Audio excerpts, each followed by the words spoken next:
Good morning, students. Again, we are back to our course Electrical Circuit Analysis EE301. It is the chapter of Laplace Transforms under Module 3, and this is our continuation for lecture number 3. So, we were discussing about the various functions and their Laplace transforms of their functions. So, the utility of the use of the Laplace transforms is very much necessary for the analysis of our circuit analysis. So various functions are there. If we want to memorize those Laplace transforms of the functions, then we can directly apply those transforms in our circuit analysis, and we can avoid the classical integral differential methods where the particular solutions and the homogeneous equations are to be solved.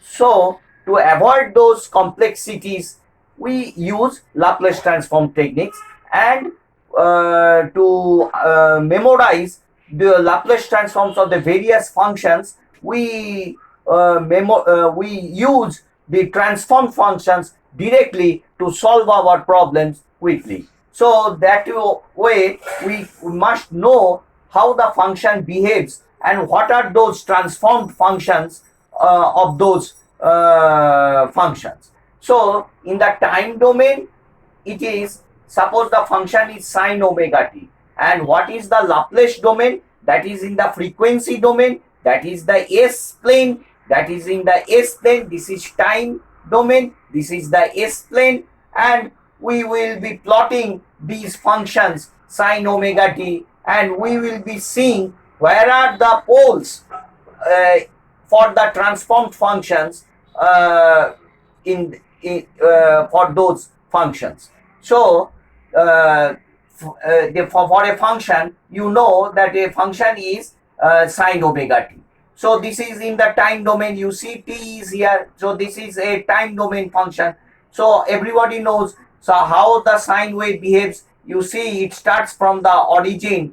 It starts from the origin, and it behaves like this. And this is one cycle. This is one complete cycle. Another cycle like this. So what is the transform functions of the sine omega t in Laplace domain? That is in the frequency domain. It is, you have to remember this, sine omega t, Laplace transform of sine omega t is Laplace transform of f of t is fs. So Laplace, if the function is sine omega t, what is the Laplace transform of sine omega t? Omega by s square plus omega square.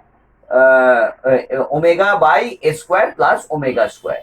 So this is the, now where are the poles and locations? Poles and zeros location. You know that the poles are denoted by small crosses, and zeros are denoted by small zeros.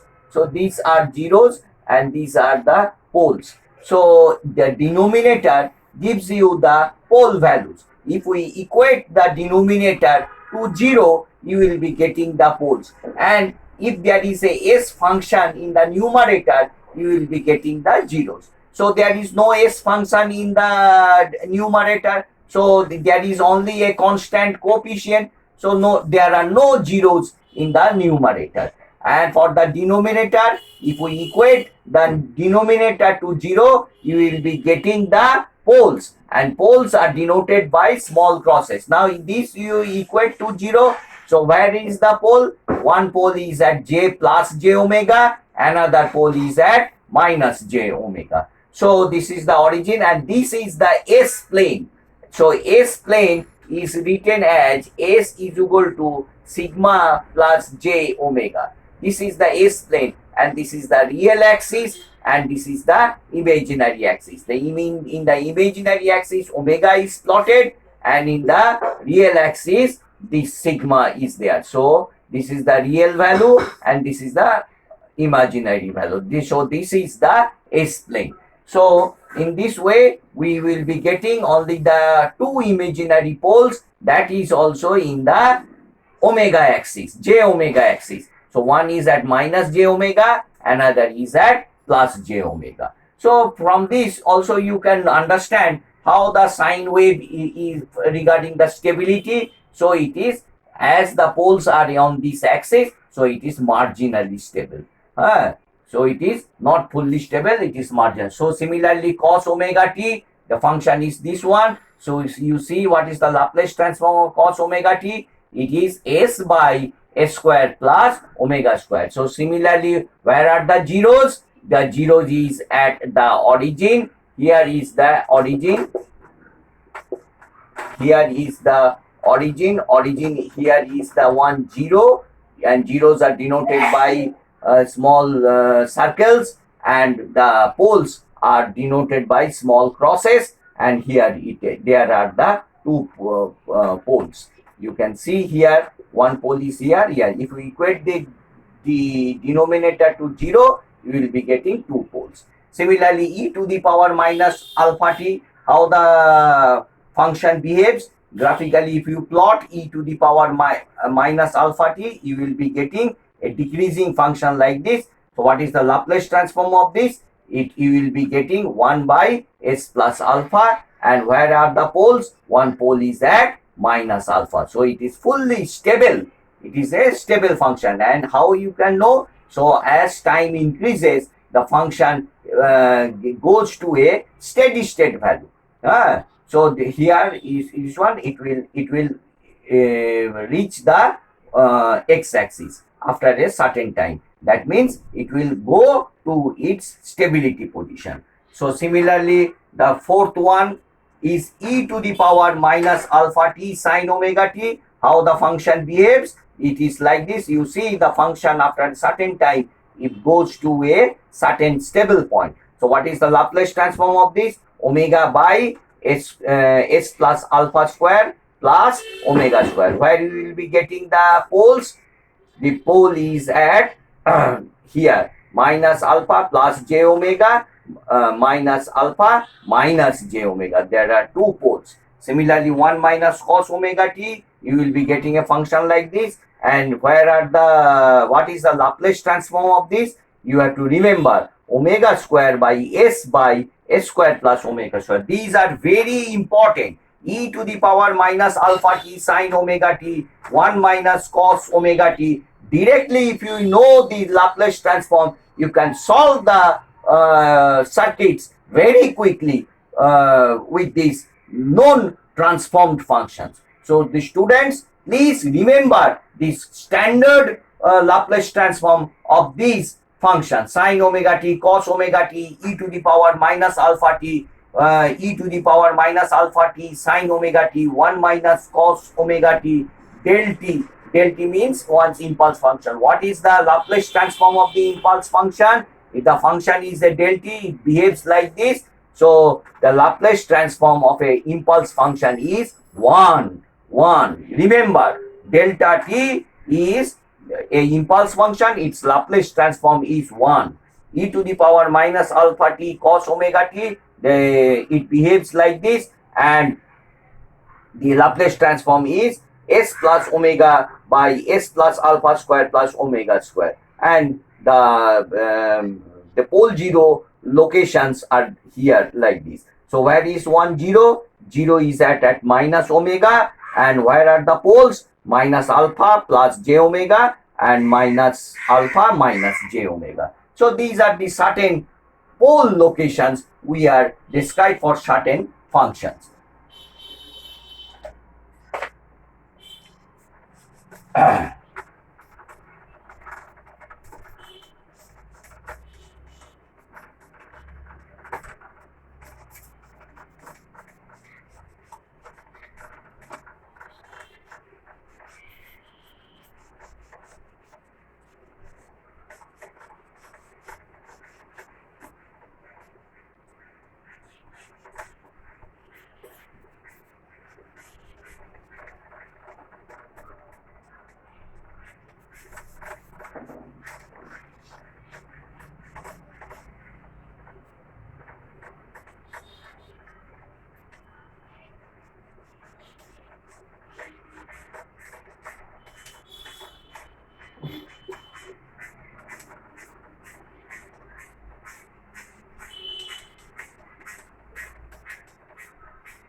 So there are some other certain functions we will be discussing. So a function is like this. Pen is not right. So a function is like this: sine hyperbolic. So sine hyperbolic alpha t. So sine hyperbolic alpha t. So it behaves, the function behaves like this. It behaves like this. Its Laplace transform is alpha by s square minus alpha square, and you can certainly get the pole locations of these functions. So one pole is here, another pole is at here.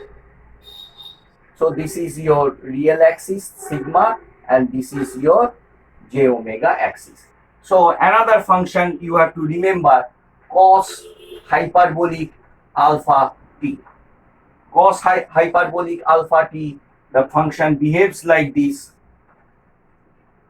Its Laplace transform is s by s square minus alpha square, and here also the pole zero locations are here at minus alpha and plus alpha.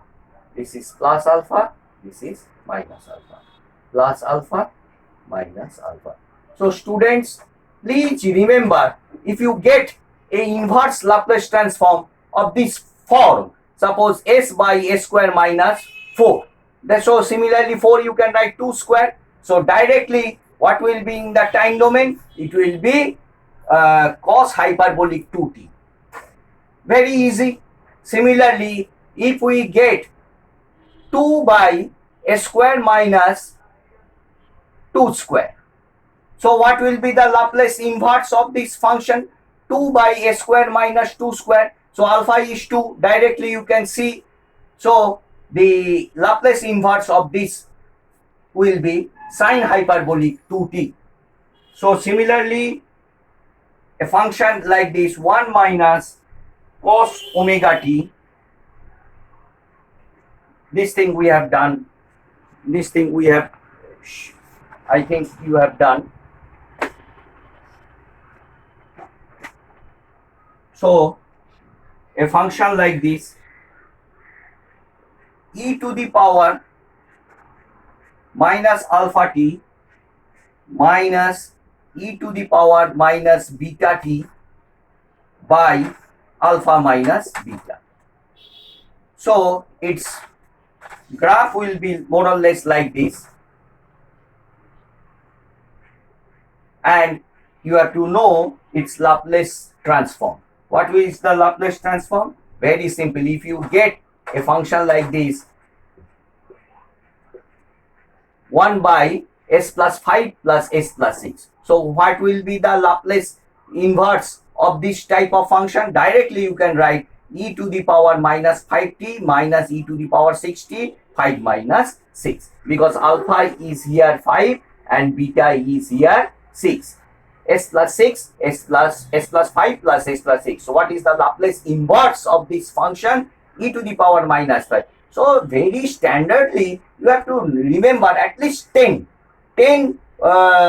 standard functions. If you remember these 10 standard functions Laplace transform, I think you can cover whole of your electrical circuit analysis, and as well as many parts of it, at least 10 standard Laplace functions, because we are not mathematicians. We are applying the mathematical techniques to our electrical circuit analysis and then further domains of engineering. So in our electrical study, so we have to remember the fast use of the Laplace transform techniques. We have to remember the direct transform of the functions, as well as the direct inverse functions of the transform functions, what is in the time domain, so that we can easily solve the circuit analysis, and we can eradicate,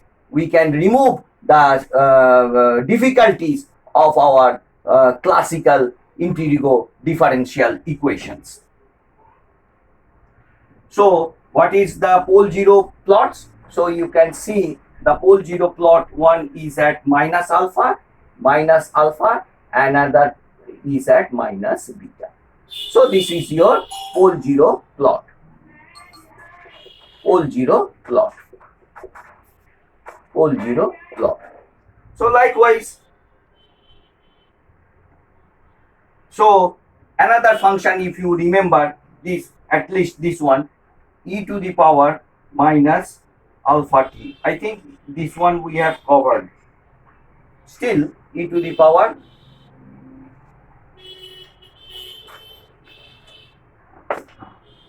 one minus e to the power alpha t minus alpha t. So its function behaves like this, and you will be getting the Laplace transform of this one as s by s plus alpha. S by s plus alpha, and you will be getting where are the pole zero plots. The pole zero plots is at 1 is at 0, 1 s, this numerator denominator is equal to 0, so s equal to 0, another is at minus alpha. So this is your pole zero plot. Pole zero plot. So this up till here you can remember this sort of functions, and you can cover most of the parts.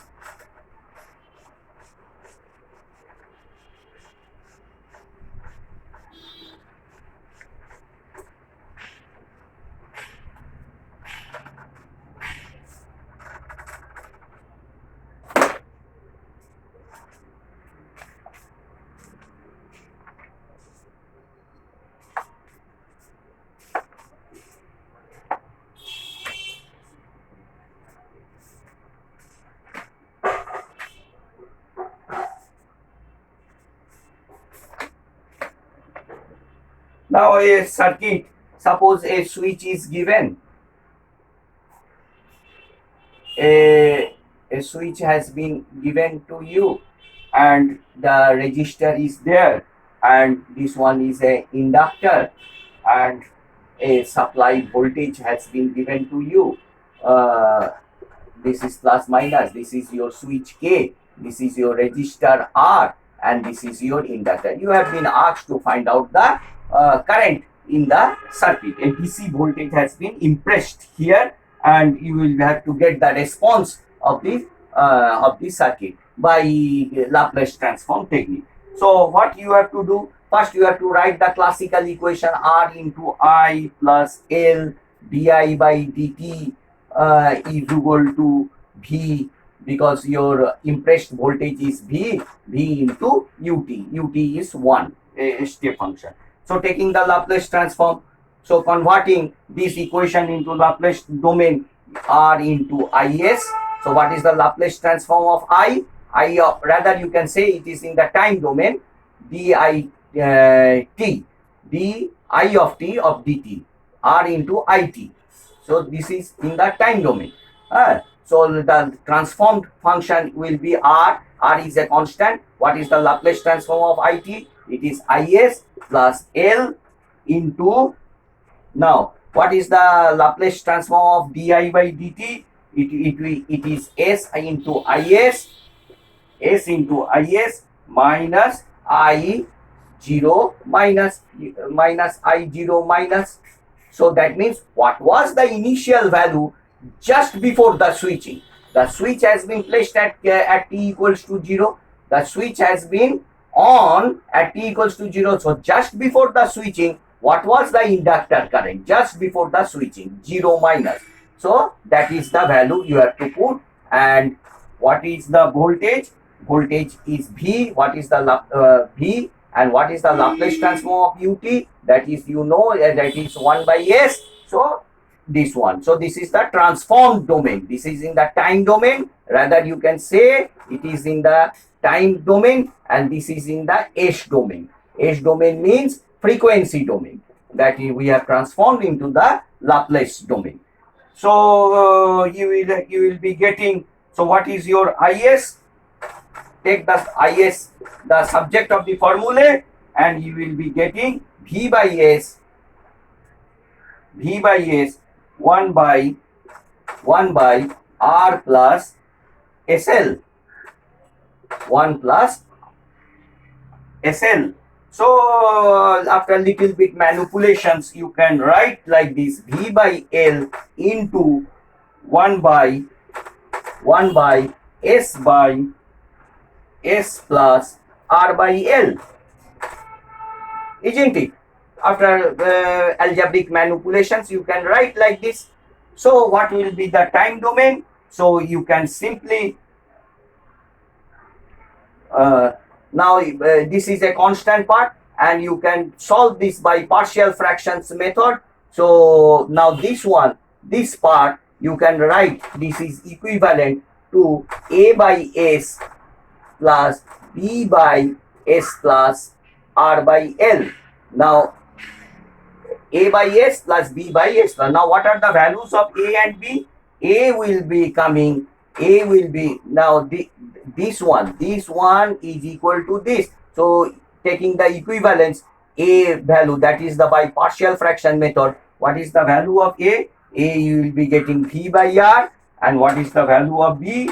B you will be getting minus v by r.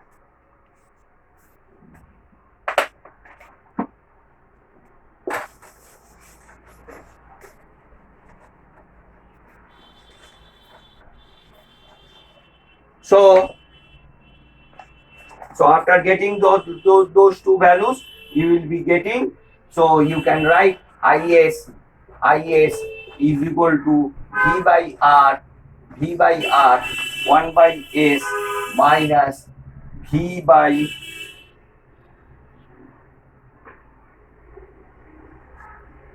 1 by s plus r by l. So what will be the IT? Now if you take the IT, so v by r, what is the Laplace transform inverse of 1 by s? It is u of t, because what is the Laplace transform of u by t? That is 1 is 1 by s, so directly you can write. And what is the this one is e to the power minus r by l into t.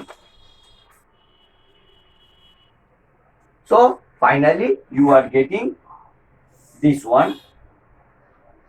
So rather you can say v by r common 1 minus e to the power r by l t into u of t. U of t means 1. U of t means 1. So finally you are getting the question has been asked in time domain, you are giving the answer also in that time domain. In between what you have done, you have taken the transformed form. So similarly, let us do one or two partial fraction method.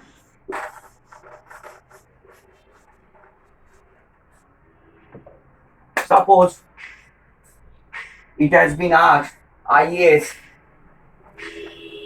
is equal to s plus 3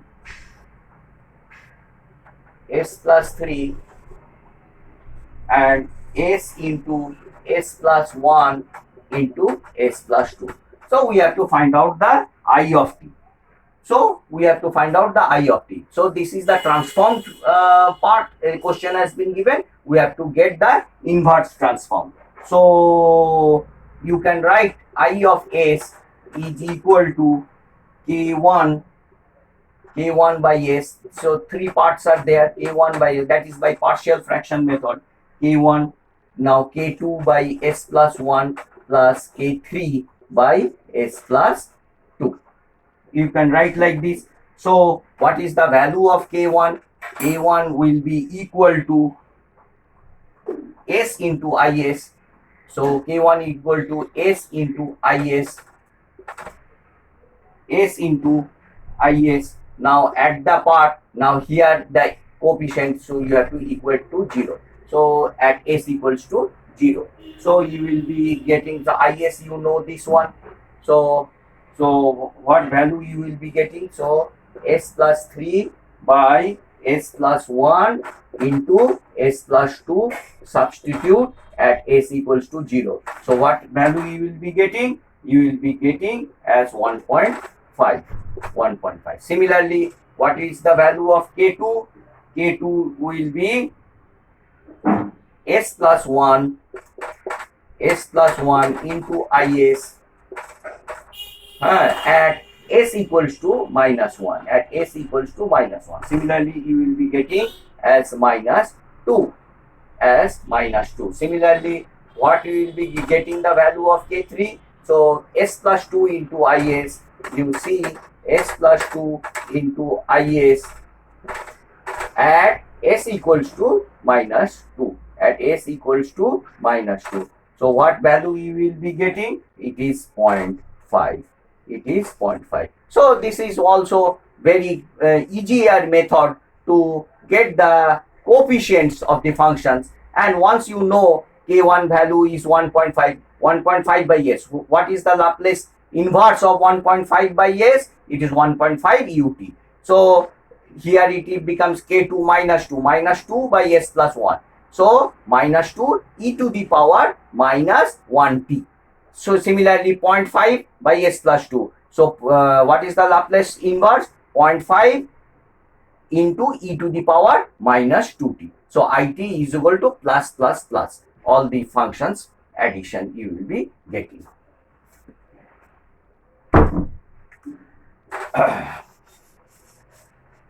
Similarly,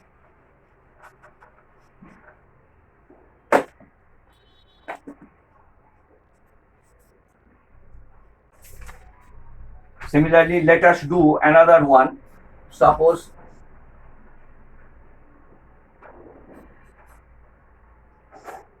IS is equal to 2s square plus 3s plus 2 by s plus 1 whole cube.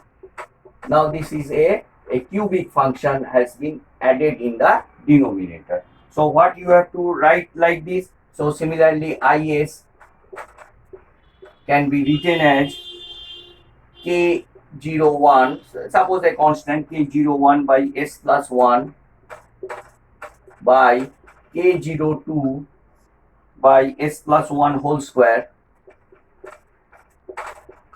plus K03 by S plus 1 whole cube. S plus 1 whole cube.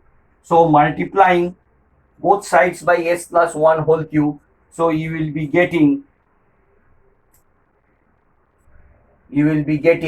2s square plus 3s plus 2, because IS is this one, so S plus 1 whole cube you will be vanishing. So this one is equal to K01 by S plus 1 whole square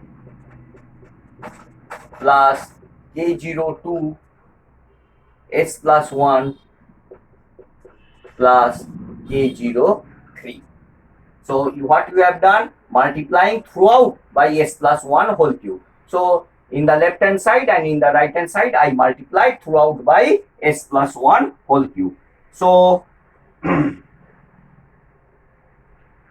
similarly we can get the value of K03.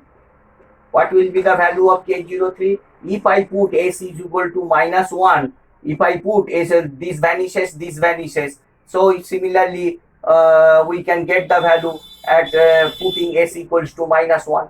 So putting A at S equals to minus 1. So this vanishes. So you will be getting directly K03. K03 is equal to put S equals to minus 1. So similarly, what you have to do in the next step, you have to differentiate equation 2. So let us differentiate this one. So if we differentiate, so what will be this one, this equation? Suppose the equation 1. So differentiating equation 1, we will be getting 4s plus 3. 4s plus 3. I am differentiating this one, 4s plus 3. Now differentiating this one, that one will be coming 2k01, 2k01 into s plus 1 plus k02, k02, and this is a constant, you will be getting as a 0. Now what you will be doing, now similarly k02, putting s is equal to minus 1, putting s equals to minus 1, we will be getting the value of k02. K02 will be coming as minus 1. Okay, so what you have done, you have differentiated equation 1. Differentiating equation 1, differentiating equation 1. Differentiating equation 1, you will be getting this one, and putting s is equal to minus 1, put s is equal to, and you will be getting the value k02 as minus 1. Similarly, how to get the value of k01? So again differentiating equation 3. So again I differentiate. This one is your k01. Again I differentiate this one. You will be getting 4